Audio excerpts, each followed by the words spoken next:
bismillaah assalaamu calaykum walaalayaal saaxiibayaal soo dhawaada mar kale. Muuqaalkan waxaan ku sharxayaa software-ka aan isticmaalo. Software-kana waxaa la yiraahdaa Adobe Premiere Pro. Waxa soo saarto shirkadani Photoshop-ka iyo software-rada la midka ah soo saarta ee la yiraahdo Adobe. Waxaana isticmaalo TV-yada waaweyn ee runtii warbaahinta. Waxa sidoo kale isticmaalo kuweena maxalliga ah ee Soomaalida ay leedahay. Waxaana sidoo kale isticmaalo dadka la yiraahdo YouTubers-ka YouTube-ka wax ku soo gudbiyo. walow ay jiraan software kale oo la tartama sida Final Cut Pro iyo DaVinci Resolve iyo Sony Vegas iyo kuwa kale oo badan. Haddana software-kan waxa uu uga duwan yahay runtii in aad loo isticmaalo oo shirkadaha waaweyn ee xataa production-ka iyo intaajka ay isticmaalaan ahna software qofkii barto oo ku shaqaysan karo shaqo full time oo ku heli karo si fiican qofkii u bartay ayaan oo la jeedaa sidaas oo kaleetana oo si freelancer ahaan oo ugu shaqayn karo inuu xayeysiinada iyo waxyaabaha la midka ah u sameeyo. Software-kan online-ka ayaad ka soo degsan kartaa ama ka soo degso shirkadda sameysay ee la yiraahdo Adobe oo adobe.com website-keeda gal oo lacag bixi amaba waxaad sameysaa inaad crack raadiso oo aad si free ah aad ku soo degsato mid jabsad. dhalinyaro badan oo Soomaaliyeed ayaa sharxaya YouTube-kan waad ka helaysaa, online-kan waad ka helaysaa. Hadaad raadiso taa ma doonay inaan sharxo. Aniga waxyaabaha aan doonay inaan ka sharxo software-kan isaga waxa weeyaan waxyaabahan soo socdo. Markii videoyada iyo waxa aan production-ka ku sameynayno aan soo gelino software-ka sideen u jarjaraynaa, sidoo kalena sideen isu dul saaraynaa, sideen ugu dari karnaa wax la yiraahdo transition effects oo ah in muuqaalada markii loo kala gudbaayo ay ku soo baxaan qaab kalaro iyo effects fiican oo soo jiidasho leh wato. sidoo kale waxaan sharxi doonaa sida qoraal loogu daro ama textigaas. sidoo kale waxaan sharxi doonaa sida loogu daro text leh effects oo sidoo kale tana ah mid soo jiidasho leh si fiican u soo baxayo. Color correction ayaan sidoo kale sharxi doonaa sida loo sameeyo oo ah muuqaalkan hadda mugdiga ah sidii aan ooga dhigi lahayn mid sidan oo iftiimayo. Waxaan sidoo kale aan sharxi doonaa keyframes waxa la yiraahdo oo ah zoom in iyo zoom out in lagu sameeyo muuqaalka ama sawirka hadba wixii aad soo bandhigayso sidaad marna u sii dhaweyn lahayd marna u soo dhaweyn lahayd qofka daawanayo si uu isha oo la raaco attention-kiisa u hayso. ugu dambeyntii waxaan sharxi doonaa walaalayaal saaxiibayaal export waxa aad isku dartay sidii muuqaal looga soo saari lahaa MP4 ah oo la gelin karo online-ka. muuqaalkaas asaga ahna file-kii size-kiisa loo yareyn lahaa. inta badan size weyn ayuu soo saaraa software-kan asaga oo caan ku yahay. marka sideen xajmiga muuqaalka soo saarayna aan u yareyn karna ayaa sidoo kale ka hadli doonaa. qaybahaas oo dhan intii aad adiga danaynayso title-ka mid kaste waxaad ka arki kartaa muuqaalka meeshan timeline-ka la yiraahdo hore gaalada looga wado. marka hadba tii aad danaynayso ee aad rabto inaad barato ka daawo wixii aad taqaanana isaga tag. haddaadan wada aqooninna waxaan kugu dhiirigelinayaa in aad la soo degto xataa faylasha aan ku shaqaynayo oo aan description-ka dhigay, Google Drive-na aan geliyay oo ah videoyadii iyo waxa aan isku gegeynay aniga aan ka shaqaynayo oo dhan. meeshaas ayaad kala soo degi kartaa si aad ila socoto oo step by step aad u samayso waxaan ayaga ah. marka ka faa'iidaysi wacan aad baadna u mahadsan tahay.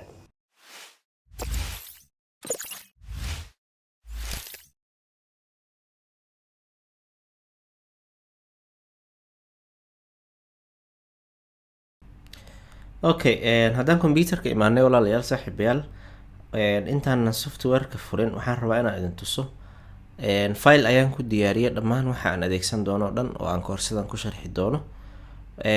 file-kan isaga ahna Google Drive ayaan geliyay waxaanan dhigay linkiga hoos description-ka. marka halkaas kasoo degso si aad ila socoto oo aad u samayso waxa aan sameynayo. haddii aadan sameyn waxa aan sameynayo waxa weeyaan waxba badan kama faa'iideysid muuqaal aad daawato buu iska noqonayaa iska ilowday. laakiin haddaad rabto inaad tababar qaadato soo deji kadibna ku tababar qaado daawo oo maxaa la yiraahdaa videoga degso sida hadba rabtid samee.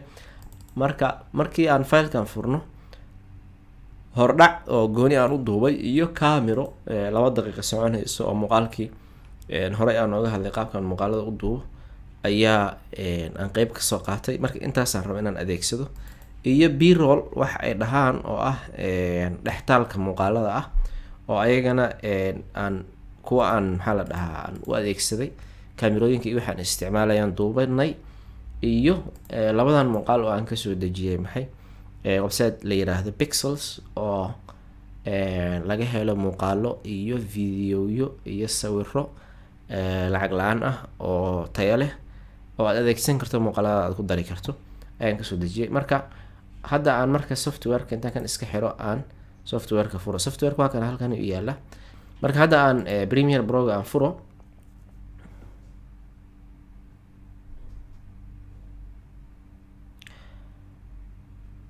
waa uu noo soo kacay. marka ugu horeysa ee softwareka aad gasho waa kana interfacekiisa wax ka hor imaanayo. xaggan waa toolbarki amaba toolbar ma ahane waa file iyo edit iyo wixii caanka ahaayee inta badan ay lahaayeen software kasta oo la kiciyo. halkan waxaa weeyaan recent projectyada ugu dambeeyay ee aan ka shaqeeyay ayaa halkan kasoo baxayo. haddii aad waxba ka shaqeynin waxba kaaga kasoo bixi maayaan. halkan waxa uu ku leeyahay new project, halkanna waxa uu leeyahay open project. marka anaga waxaan rabnaa new project inaan bilowno. marka waxaan leenahay new project ayaan ku dhufaneynaa, magac ayaan u bixinaynaa. waxaan dhahaynaa course Premiere. okay. kadibna meeshan waa locationka xagada rabta fileka inaad dhigto. hadda wuxuu yaalaa documents Adobe Premiere Pro ayuu yaalaa. waxaan dhigi karaa isla fileka hadda aan sameeyay desktop haddaan doorto oo aan Pro editingka Premiere Pro fileka aan u bixiyay desktopka yaalay aan geliyo. waxaan leeyahay select folder, halkaas ayuu save gareynayaa. way fiican tahay macnaha inaad meel u xadido filekaaga, aad meel geyso, aad xasuusan karta hadhow si aad raadraac hadaad dib ugu baahato oo kugu noqdo. markii aad sidaa aan sameynay, waxa ugu horeeya ama qaabka ugu horeeya naga soo horbaxaya softwareka waa qaabkan. waxa aan raba inaan idin sharxo marka waxa weeyaan xaggan oo ah import media to start. meeshan waa meesha muuqaaladii iyo wixii aan folderka ku kaydiyay meesha aan keenayo weeyaan. xaggan waxaa la yiraahdaa ayadana waa preview, muuqaalada aad edit gareynayso ama markaad wax jarjarayso meesha ay kasoo bixi lahaayeen oo isbedelka aad ku samayso aad ka arki lahayd. halkanna waxaa la yiraahdaa timeline amaba sequence, waxaana weeyaan meeshii wax lagu jarjari lahaa oo howlaha dhan aad ku qaban lahayd. halkan marka waxaa garab yaallo tan oo ah maxay toolski. haddii aad razorki aad wax jarjaridda u isticmaali lahayd, qoraalki iyo rectangle iyo wixii lamid ah haddii aad ku dari lahayd muuqaalkaaga ama aad hore iyo gadaal ugu wadi lahayd muuqaalada aad wax ku sameynayso weeyaan. xagganna waxaa weeyaan codka ayaad ka arkaysaa meesha uu tagayo iyo meesha uu joogayo. marka meeshan sare waxaad aragtaa inay assembly ku qoran tahay, waa meesha koowaad ee uuna keenay. marka intaan qaybood ayuu marka hore ku siinayaa. marka waxaan sameynaynaa marka saddexdan qaybood ayaan ku shaqeynaynaa. waxaana leenahay import media ayaa marka koowaad aan ku bilaabeynaa hawshanada. kadibna waxaan soo gelinayaa folderkan ah b-rollka iyo labadan muuqaal ayaan u baahanahay. meesha aad ka tegi kartaan waxaa weeyaan halkan. hadduu computer kuugu jiro computer baad tagaysaa, hadduu desktop ku yaalo desktop ayaad tagaysaa. marka ana desktopkan hadda tagay, kadibna waxaan leeyahay Pro editingka Premiere Pro, kadibna folderkan iyo labadan muuqaal ayaan soo qaadanayaa. kadibna waxaan leeyahay open. markii aan marka meesha soo geliyay folderka inuu soo gelinin baad moodaa. import folder ayaan leeyahay. import folder na waan soo gelinayaa folderka b-rollka. marka hadda waxay dhawaan haystaa.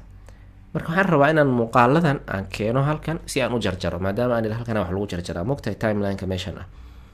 marka laba qaab ayaad sameyn kartaa: inaad intaad muuqaalkan soo jiido aad halkan keento oo aad kusii dayso, iyo inaad right click intaad dhahdo, haddii aan hadda ka laabto stepkan control z taabo, haddaad ka laabato kana iska tirtir oo inoo sameeyay. marka haddii hadda intaan ka laabto aan idhaahdo right click new sequence from clip ayaan isticmaalaa inta badan, sababtoo ah sizeka iyo wuxuu isla haysiinayaa sizeka videoga iyo sizeka timelineka ayuu isla haysiinayaa. waxa uuna u bixinayaa magacii videoga uu ku lahaa. okay, hadda sidaan rabay weeyaan. meesha marka sidaad arki karto waxbaa isbedelay. hadayta eber ba iska ahayd, laakiin markaan video keeno waxyaaba badan baa kusoo biiray. waxyaabaha ayaga aan sharaxna marka. waxyaabaha ayaga waxaa kow ka ah A1, A2, A3 ayaad aragtaa. waxa ay u taagan yihiin codka koowaad, codka labaad iyo codka saddexaad. waa audio 1, audio 2, audio 3. halkanna waxaa weeyaan V1, V2, V3 oo ah video 1, video 2, video 3. muuqaalkii marka hadda aan soo geliyay cod iyo wuxuu ka kooban yahay iyo sawir soo maahan muuqaal. codkaas iyo sawirkaas way isdul saaran yihiin, codkiina waa kana, sawirkiina waa kana, ama muuqaalkiina waa kana. marka muuqaalka waxa uu geenayaa v1, codkana waxa uu geenayaa audio 1. haddii aan rabo inaan muuqaalka la sii dul saaro, waa inaan v2 geeyo, waa inaan v3 geeyo, waa inaan v4 geeyo, hadba meeshii ii banaan sidaas inaan sameeyo waayan. codkana sidoo kaleeta haddaad rabto cod inaad dul saarto sidaas oo kaleeta ayaad sameynaysaa. marka waa muhiim inaad arrintaas la socoto. marka waxaan ku daba qabanayaa marka videogan kale asagana waan keenayaa meesha. labadaas markaan isku daba qabto, hadda waxaan bilaabayaa marxalada labaad oo ah marxalada jarjaritaanka oo ah marxalada ugu muhiimsan. inta badan dadka waxay aaminsan yihiin in muuqaalka qofka intuu hadalka bilaabo uu taraarixiyo oo ilaa dhamaadka uu geeyo sidaasna muuqaalku soo galay. sidaas sax maahan. muuqaalka waxa weeyaan waa la neefsadaa, waa la nastaa, dib baa loo akhriyaa, wixii qayb baa loo duubaa, kadibna waa la isku gegeeyaa, waa la jarjaraa. waxa weeyaan sidaas ayay wax ku soo baxayaan isku dheeli tiran oo qofka dadka ka gadmi karo. sidaas ayaa la sameeyaa oo sax ah.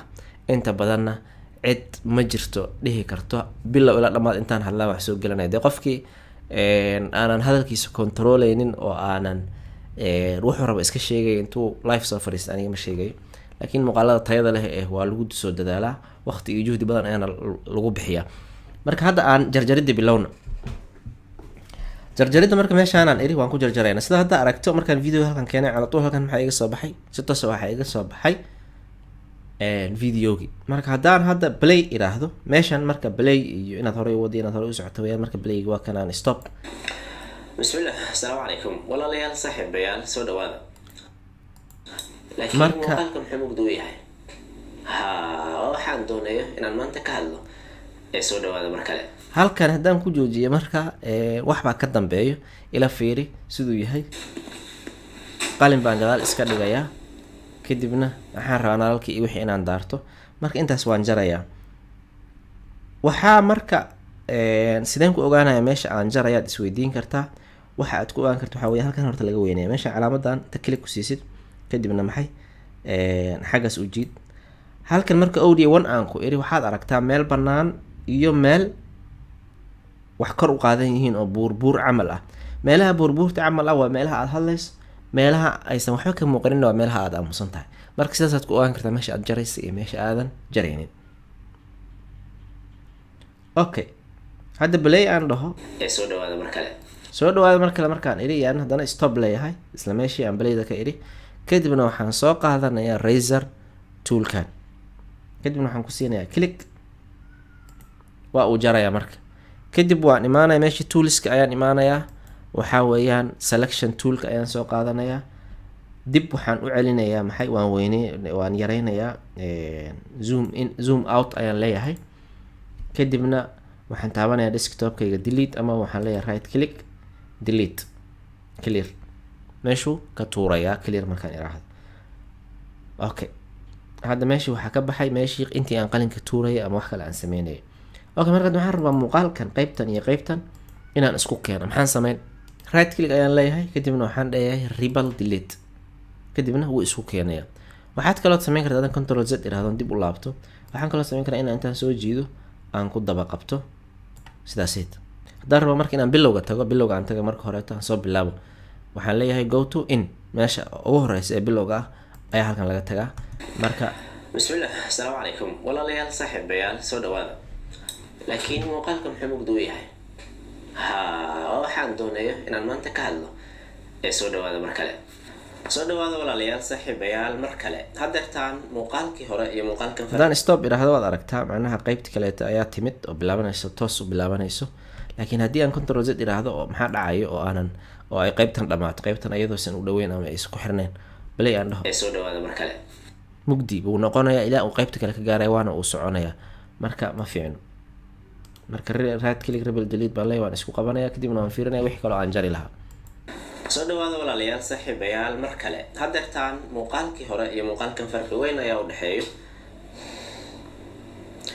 walaalayaal saaxiibayaal, magacaygu waa cabduule. hadda meeshaas waan aamusay. marka qaybtaas horeeta hadalka baa igu istaagay, kadibna dib baan usoo bilaabay.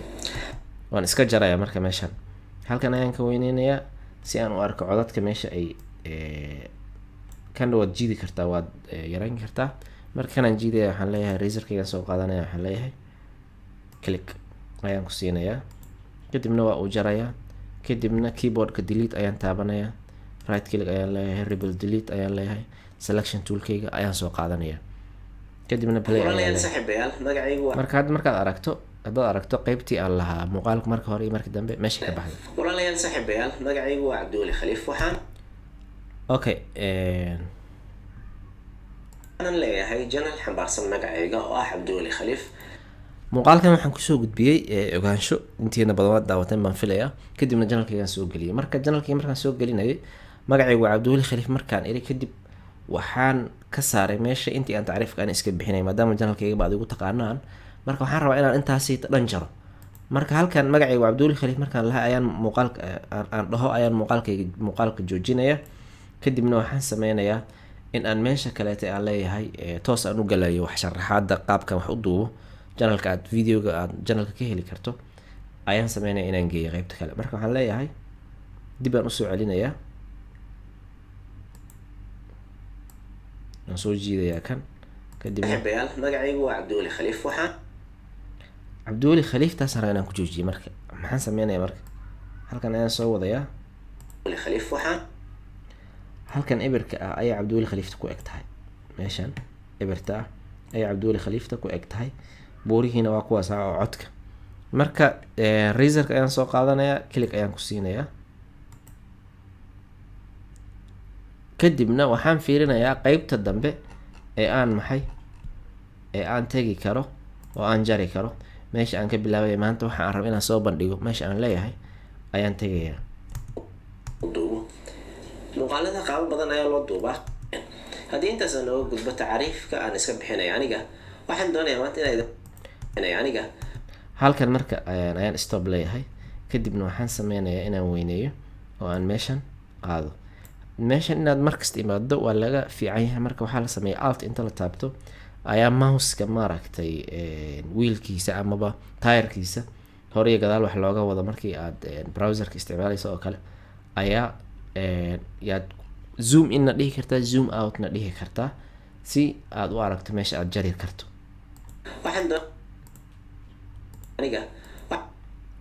marka meeshaan ebirka ahaan keenayaa, kadibna razor toolka ayaan soo qaadayaa, click ayaan ku siinayaa, kadibna dib ayaan u weyneynayaa.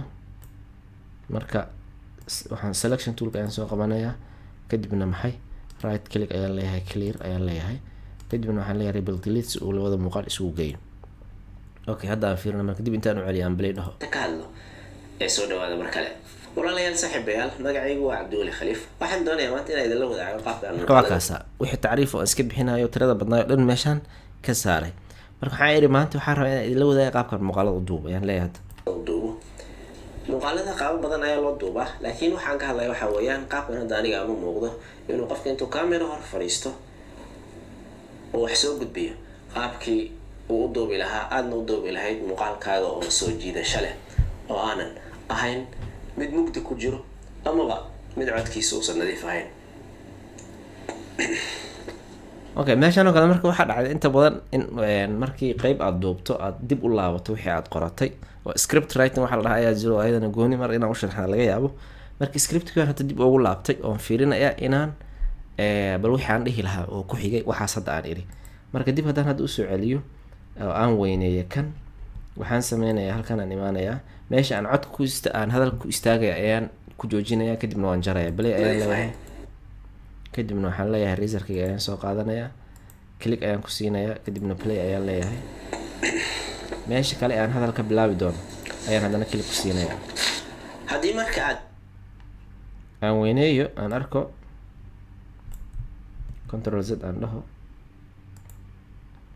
kadibna selection toolkan soo qaadanaya, click ayaan ku siinayaa, markuu white noqdo ayaan delete leeyahay, kadibna waan isku qabanaya labada muuqaal. haddii marka mid codkiisa uusan nadiif ahayn, haddii marka aad doonayso inaad muuqaal marka hadda meeshii aan waraaqadaha fiirinayay dib meesha ayaan ka saaray oo waa aan jaray qaybtaasna. waxaad u baahan tahay 3 waxyaabood. waa camera aad muuqaalkaaga ku duubto. hadda meeshan waxaan u gelaynaa marka in muuqaalo la isdul saaro. haddaan jarjaridii intaas aan ku ekeyno waxaan hadda u galaynaa in muuqaalada la isdul saaro. meeshan hadda waxaan iri 3 waxyaalood ayaad u baahan tahay, waa camera, microphone codka ka hagaajiyo, iyo iftiin. saddexdaas waxaan rabaa inaan ani meesha ka baxo oo aan marna camera soo saaro, marna microphone, marna maxay aan soo saaro iftiin. marka aan dib u laabto kadibna b-roll folderka aan iri wadayt aan meesha soo geliyaan double click ku leeyahay. kadibna waa tana haddii ilaahay ku idmahayo kaamiradii marka waa tana. haddii marka aan play iraahdo muuqaalkan intaan bilowgiisa tago waa kana. marka muuqaalkaana rabaa inaan soo qaado, waxaan sameyn karaa inaan asaga dhan intaan click ku siiyo, sidaan u gala horta waad ujeedaan filayaa, oo waxaan ku siiyey double click baan iri. marka wuu ii daarmay, halkan uu iiga daaray. kadibna waxaa weeyaan bilowgiisa ilaa dhammaadkiisa haddaan raba inaan soo qaado, waxaan sameyn karaa inaan maxay aan soo jiido oo aan halkan keeno. laakiin waxa soo aragtaan codkii ayaa soo raacay. marka ma rabo inuu codka soo raaco, kaliya videoga bas ayaan rabaa inaan soo qaado. Ctrl Z aan iraahdo, videogadan kaliya inaan soo qaado calaamadan markii ay gacan ii noqoto videoga qaybta waatana, muuqaalka kaliya ayaan soo qaadi karaa, waan awoodaa. waxaan kaloon awoodaa inaan codka kaliya soo qaado oo aan asagana soo jiido aan halkan soo dhigo. marka sidaad aragto video 2 ayuu hadda ii yimid, v2 codkina xaguu tagay v2 a2 sidoo kale.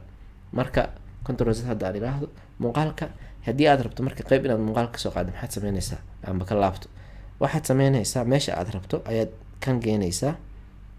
kadibna right click ayaa leedahay, mic in ayaad leedahay, qayb baan rabaa inaan kasoo qaado, isaga dhan ma rabo. kadibna waan wadaya markuu halkan joogo ayaan leeyahay right click mark out. kadibna videoga ayaan soo qaadayaa. marka intaas ayuu ii noqonayaa. waa camera aad muuqaalkaaga ku duubto. marka intaas ka badan yani wuu dhamaaday yani codkii kamirada. marka waxaan rabaa inaan jaro, razorka ayaan soo qaadanaya, qeybta naftirkeeda dambe waan iska tuurayaa maadaama aan dhihi doono microphone. marka qeyb microphone ayaan u baahanahay. microphone codka ka hagaajiyo. marka waxaan u laabanayaa maxay, waxaan u laabanayaa b-rollki. kadibna waxaan leeyahay mic-gaanaan rabaa inaan soo qaado, asagana waxaan sameynayaa intaan soo jiido ayaan halkan dhigayaa. kadibna microphone codka ka hagaajiyo. marka stop baan leeyahay. stopka spaceka keyboardka ayaad isticmaali kartaa oo aan isticmaalayaa. mar haddaanan halkan inta maanta dhan click inaan kusiiyo waxaa iga fudud inaan gacanta kaleeta adeegsado oo aan space taabto. marka sidoo kale razorka click ayaan ku leeyahay, kadibna qeybta dambe ayaan iska tuurayaa. hadda waxaan u baahanahay maxay, waxaan u baahanahay iftiin. iftiinkana waa kana. sidoo kale halkan markii aan baabka furayo ayaan right click leeyahay, mark in ayaan leeyahay. kadibna markii aan albaabka furo ilaa aan ka furo ayaan mark out leeyahay. kadibna muuqaalka kaliya ayaan soo qaadayaa marka. iyo iftiin soo muuqaalka mugdi kaaga iyo iftiin soo muuqaalka mugdi kaaga noqonin sidii bilowga muuqaalka aad aragtay. haddii aan ku bilowno kamirada ama muuqaal, marka qeybaha kale ee muuqaalka saas ayaad isu dul saarsaaraysaa. hadda dib horay waxba ugu sii socon maayo. waxaan sameynayaa haddii ilaahay koo idmahayo in aan hadda u imaano effects wax la yidhaahdo, inaan effects ku darno ayaan u baahannahay muuqaalkan. maxaan sameynaynaa marka, waxaan sameynaynaa hadda videogan haddii aan play iraahdo, waa kamirada markii muuqaalka kale uu soo baxayo oo kan ah toos ayuu usoo baxaya.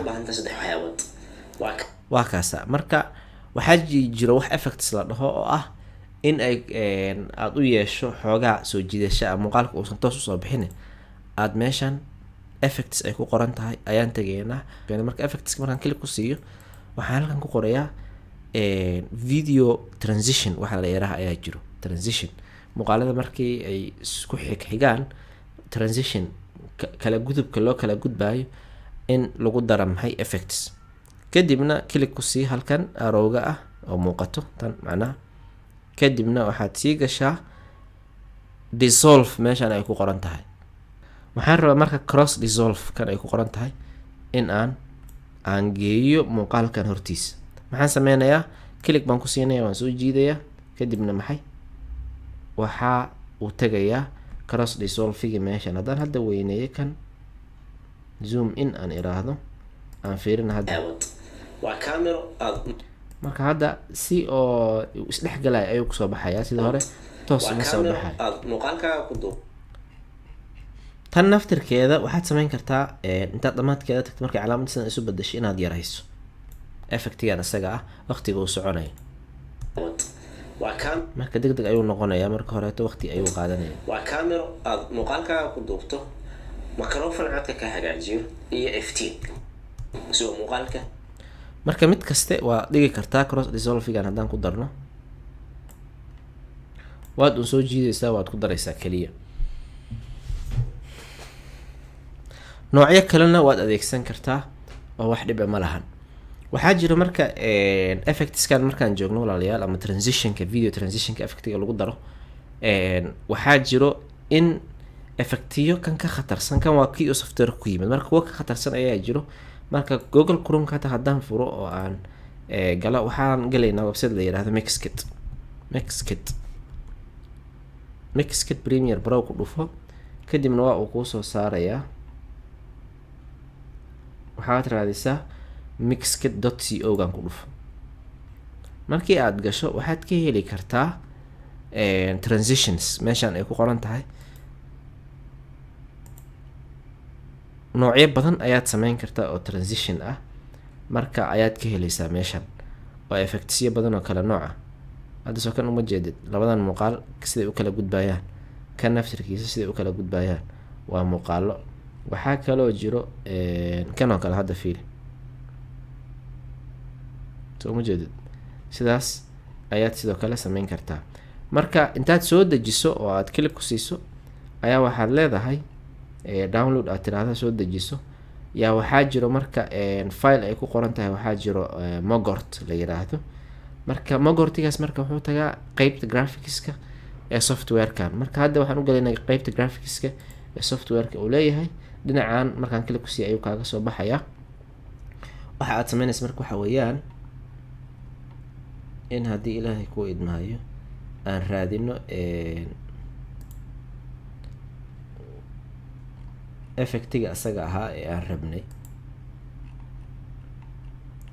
waa kana hadda soo ma jeedid. haddaba marka hadda intaan soo jiido kan aan labadan dhex dhigo siduu noqonayo bal aan isla fiirino, kadibna bilowga aan hadda fiiriyo. waa camera aad muuqaalkaaga ku duubto,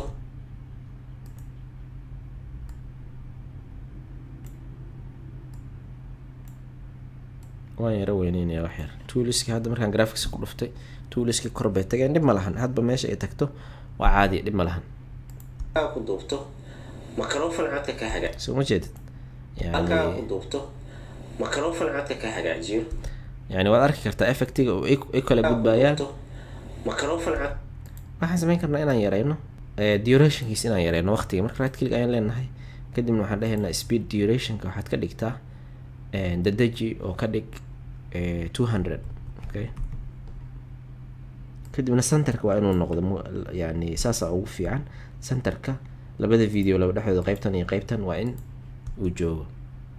duubto microphone cod waa kaasa. marka sidaas ayaad sidoo kale transition oo cajiib intaad online soo degsato. hadda Mixkit-kan waa free oo waxa weeyaan markaad soo degsanayso waxba lacag kaan qaadi maayo, laakiin waxaa jiro Inventor Elements oo kale transitiono badan oo cajiib ayaa laga helaa, laakiin lacag weeyaan, waa inaad bishii lacag bixiso. hadda muuqaalkan oo kale fiiri, gees buu ka imaanaya, mar waxa uu ka imaanayaa kor, mar waxa uu ka imaan kan oo kale hadda fiiri. marka kan oo kale hadda fiiri qaabo badan weeyaan, laakiin kuwa hadda waa lacag get unlimited downloads.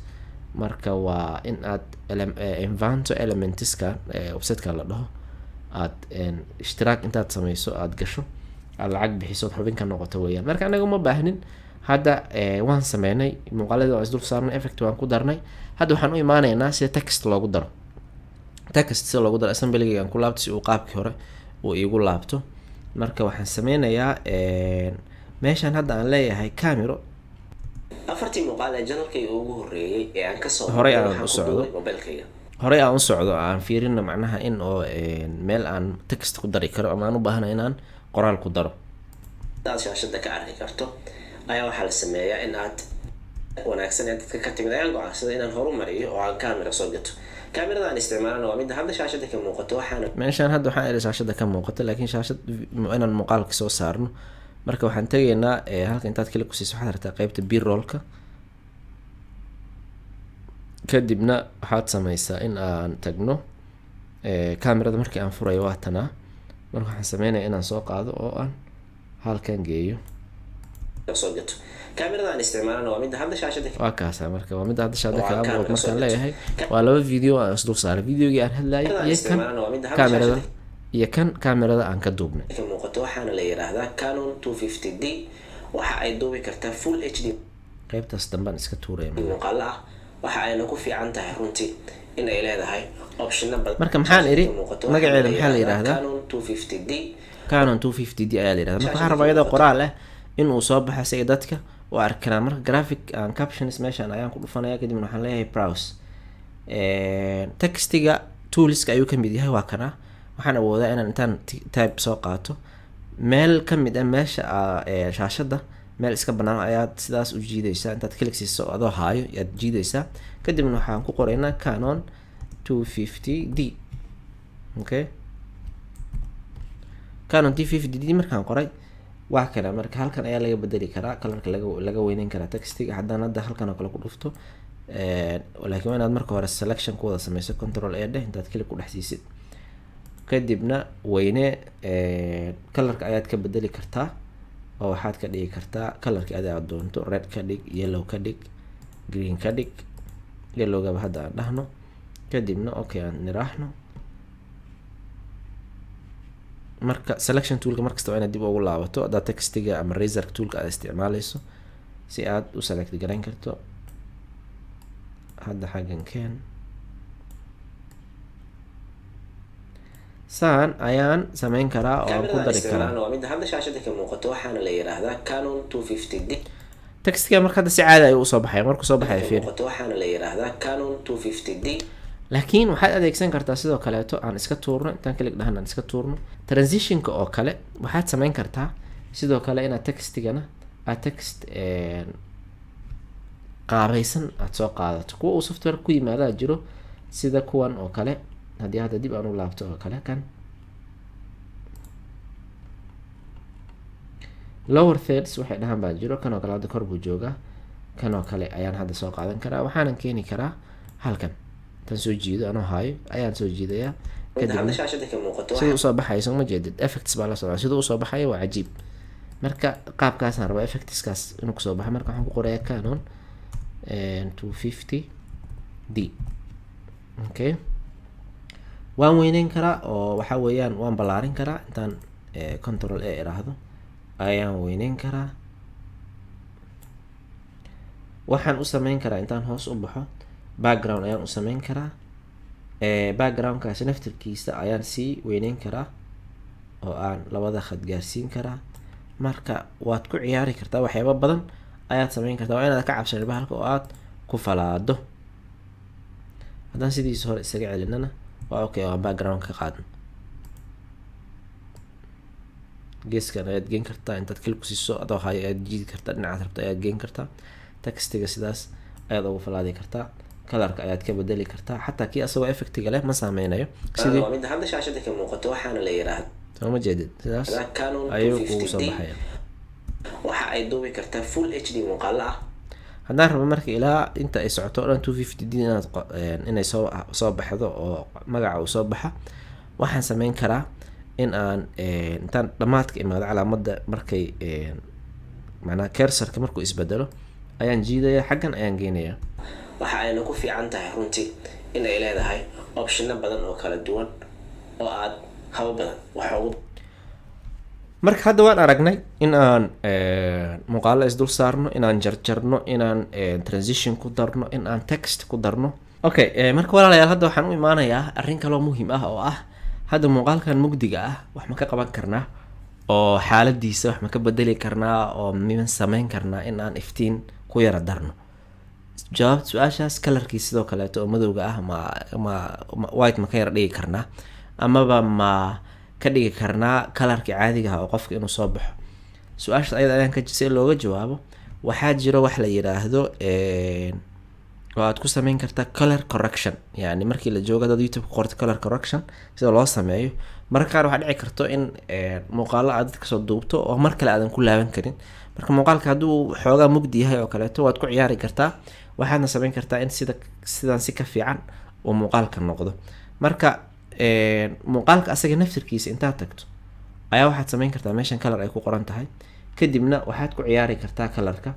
laakiin muuqaalka asaga tos inaad xooga bedasho waxaa ka fiican in aad dul saarto wax aad adiga editka ku sameyso colorka ka saxdo, muuqaalkana ku apply garaysmaayo. haddaad tirtirto hadhowdi muuqaalka asalkiisa uusan ka halaabeynin. taa waxaa la yirahdaa marka adjustment layer. marka haddaan kan dhinacan u jiidno waxaa inooga soo baxaya meeshan adjustment layer. marka new type ayaan leenahay, kadibna waxaan leeyahay adjustment layer. sizeka muuqaalka oo kaleeto inuu yahaado weeyaan 1920 by 1080. marka waa kana adjustment layer waa iska black, waxba ma lahan. marka waxaan dul dhigayaa muuqaalkayga ilaa muuqaalka mugdiga intuu soconayo ayaan ku apply garaynaya, kadibna click ayaan asaga ku siinayaan dooranaya. meeshan ayaan marka waxaan sameynayaa basic correction wax ah oo ah temperatureka oo kale inaan kor u qaado.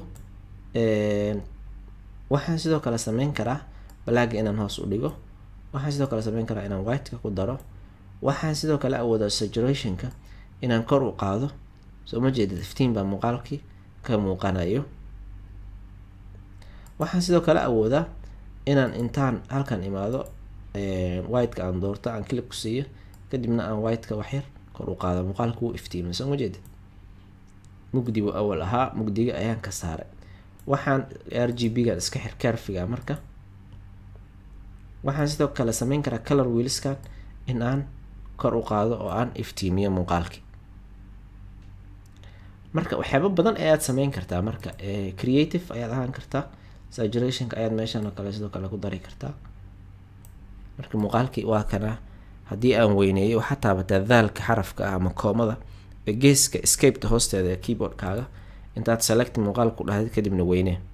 sidaan ayuu muuqaalkii hadaayata usoo baxaya. haddaan bilowga tago oo aan play iraahdo, bismillah, assalaamu calaykum walaalayaal saaxiibayaal. soo ma jeedid muuqaalkii wuu yara iftiimay, kalarkaygii baa soo baxay. waxaa weeyaan waa wax baan ku yara dardarnay. waxaad sidoo kale awoodaa inaad effectska naftirkooda, waxaa jira effects oo muuqaalada lagu bedelo. marka waxaan sameyn karnaa inaan halkan intaan imaado aan iraaho effects, kadibna aan ku daro effect la yiraahdo brightness. ayaan meeshan ku qoraya brightness and contrast ayaan sidoo kale ku dari karaa. kadibna markaan ku daro waxaan leeyahay effect control meeshan la yiraahdo ayaan imaanaya. haddana assembly ku laabto effects control-kaygii waxaa weeyaan waa tan halkanay ku jirtaa. marka click ayaan ku siinayaa kan. marka brightness and contrast-gii waa kana. waxaan kor baan u qaadi karaa. haddaan 20 hadda ka dhigo oo kale brightness-ka waa kaasaa. contrast-gana haddaan 10 ka dhigo oo kale sidaan ayuu kusoo baxaya. haddii aan ka daayo oon dib u dhigoon yiraahdo 13 ka dhigo oo kale.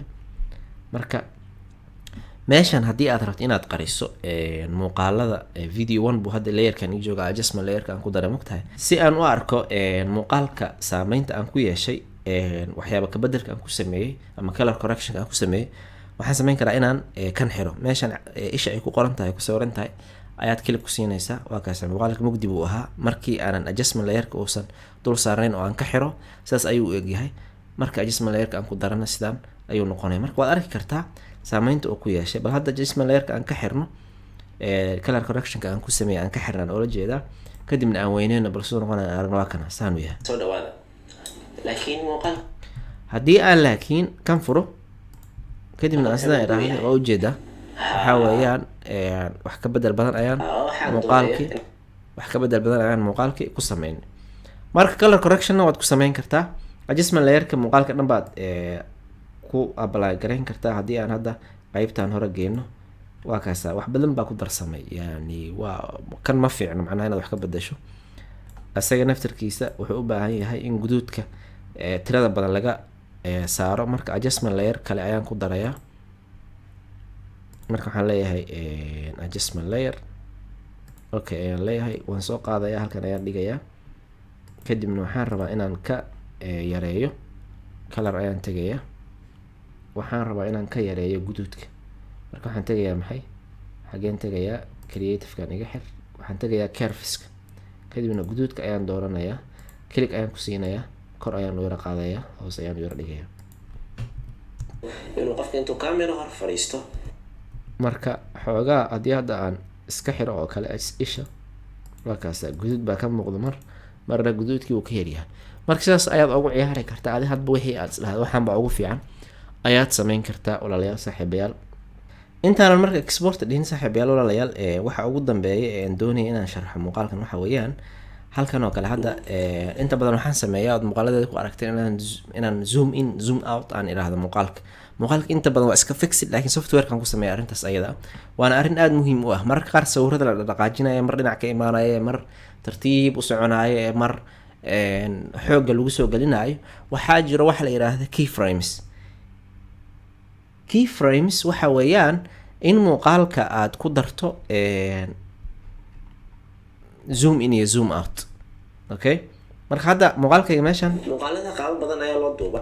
meeshaan aan leeyahay hadda muuqaalada qaabo badan ayaa loo duuba, ayaan rabaa inaan zoom in dhaho oo aan muuqaalkayga soo dhaweeyo. Maxaan sameynayaa, asaga videoga qaybta aan dooranaya waa inuu cadaan kuu yahay, kuu dooran yahay. Kadibna waxaad tegaysa meeshaan la yirahdo effect control.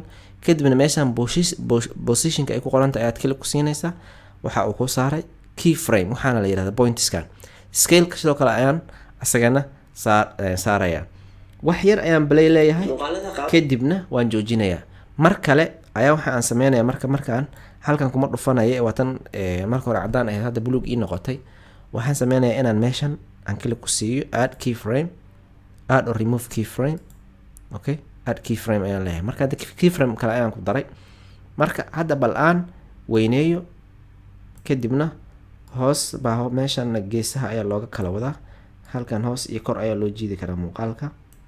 Okay, hadda aan isla fiirino marka meeshan waxa dhacaya, dib aan u celiyo marka muuqaalada qaabo badan soo ma jeedid.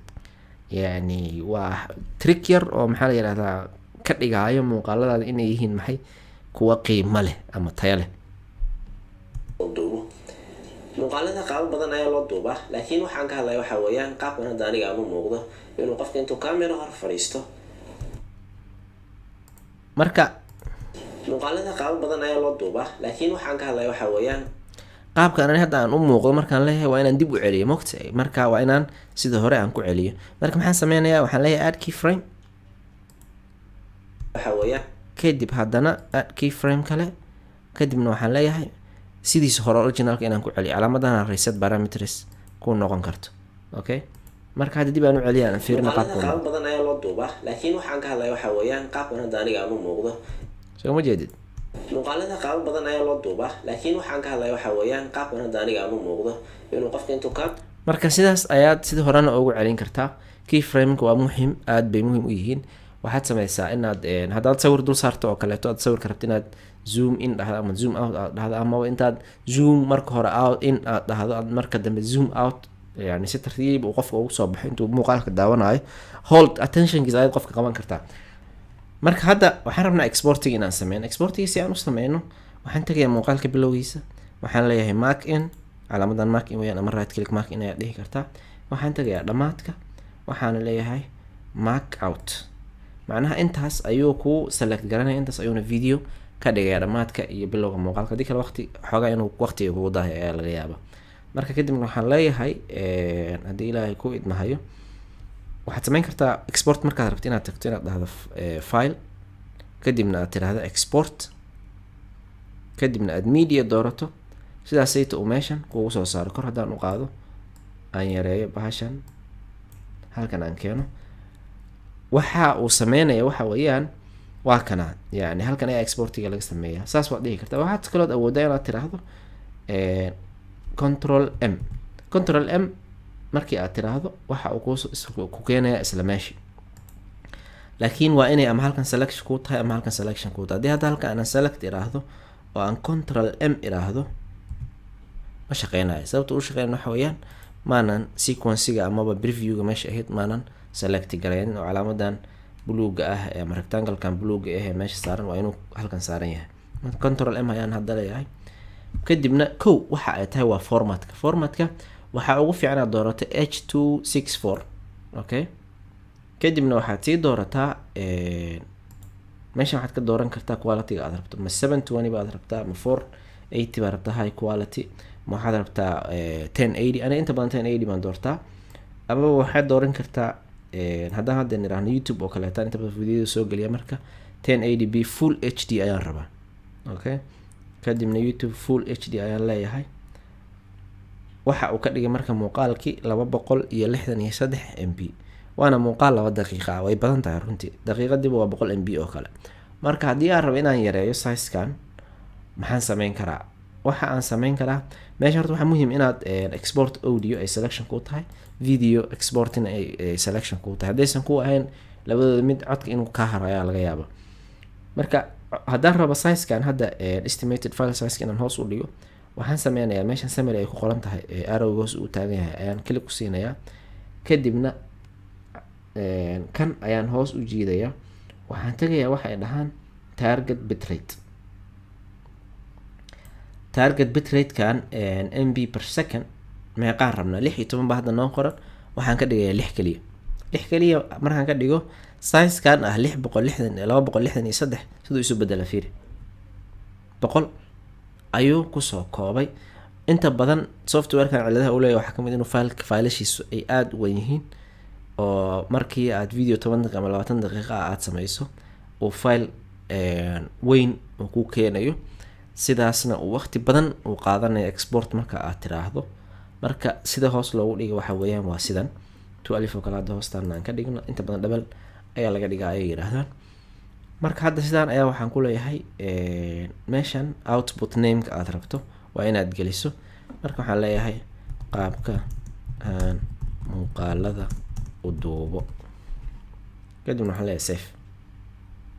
okay, kadibna waxaan leeyahay export. waa meeshii ugu dambeysay ee software-kan aan maanta ka sharxayay. waqti ayuu qaadanaya marka sidaad arki karto hadda 1%, 2%, 3% ilaa uu ka dhameynayo ayaan sugaynaa. marka uu dhameeyo ayaan fiirinaynaa marka videoganagii qaabka uu noqday.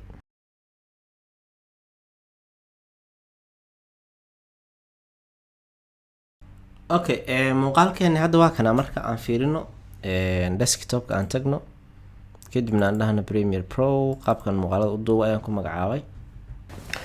bismillah, assalaamu calaykum walaalayaal saaxiibayaal. yani markii aan ku daray siduu mar gudi u ahaa iyo sidoo markii aan adjustment layer aan ku darnay uu noqday waa wax aad u kala dheer runtii dhab ahaantii. aan sidoo kale fiirino zoom in iyo zoom out sidoo ku soo baxay.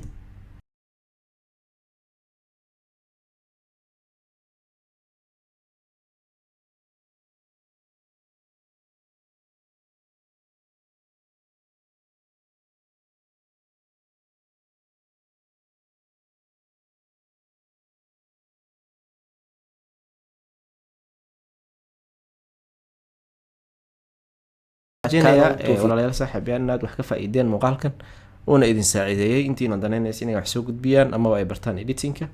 runtii waa field dhan oo lagu shaqaysto, oo xataa software-kan hadda waxaan ka aqaan aad bay isaga yar yihiin, laakiin dad ba waxay ku sameeyaan xayeysiimaha 30 second, 40 second, 20 second amaba 1 daqiiqo ayaa waxaa lagu qaataa $1 lacag ah hal daqiiqo oo aad sameyso editing ah.